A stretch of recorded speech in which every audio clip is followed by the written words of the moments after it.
ভালোবেসে বিয়ে করেছিলেন এক ট্রাক চালককে। সেই থেকেই তাদের জীবনের পথ চলা শুরু। ট্রাক চালক স্বামীর জীবনসঙ্গী থেকে হয়ে উঠলেন পেশারও সঙ্গী। দূরদূরান্তে পণ্যবোঝাই ট্রাক নিয়ে স্বামী যখন গাড়ির স্টিয়ারিং সামলান, পাশেই বসে হেলপারের দায়িত্ব পালন করেন খোদ তার স্ত্রী।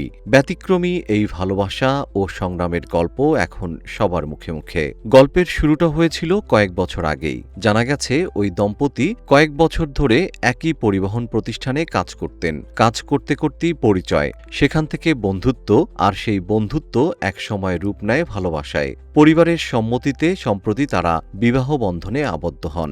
বিয়ের পর আলাদা পথে নয়, জীবিকার জন্য একই পেশাও বেছে নেন তারা। স্বামী ট্রাক চালক আর স্ত্রী হেলপার হিসেবে পাশে বসে পথ দেখান, কাগজপত্র দেখাশোনা করেন। কখনো দীর্ঘ পথে ক্লান্ত স্বামীকে চা বানিয়ে দেন, আবার কখনো গাড়ির ছোটখাটো কাজেও সাহায্য করেন। তাদের ভাষায়, একসঙ্গে থাকলে পথের কষ্টও কষ্ট মনে হয় না। বেনাপোল বন্দরে পৌঁছালে কৌতূহলী শ্রমিক, চালক ও কর্মকর্তাদের মধ্যে তাদের নিয়ে বেশ আগ্রহ দেখা যায়। অনেকেই তাদের সাহসী সিদ্ধান্ত ও ভালোবাসার এই ব্যতিক্রমী গল্পের প্রশংসা করেন। ট্রাক চালক ও তার স্ত্রীর বাড়ি ভারতের ঝাড়খণ্ড রাজ্যে।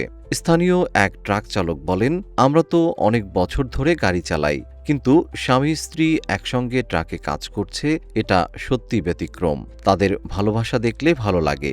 ভালোবাসা যে শুধু গল্প উপন্যাসের উপজীব্য নয়, বরং বাস্তব জীবনেও কাঁধে কাঁধ মিলিয়ে পথ চলার নাম। এই ভারতীয় ট্রাক চালক দম্পতি যেন তারই এক জীবন্ত উদাহরণ।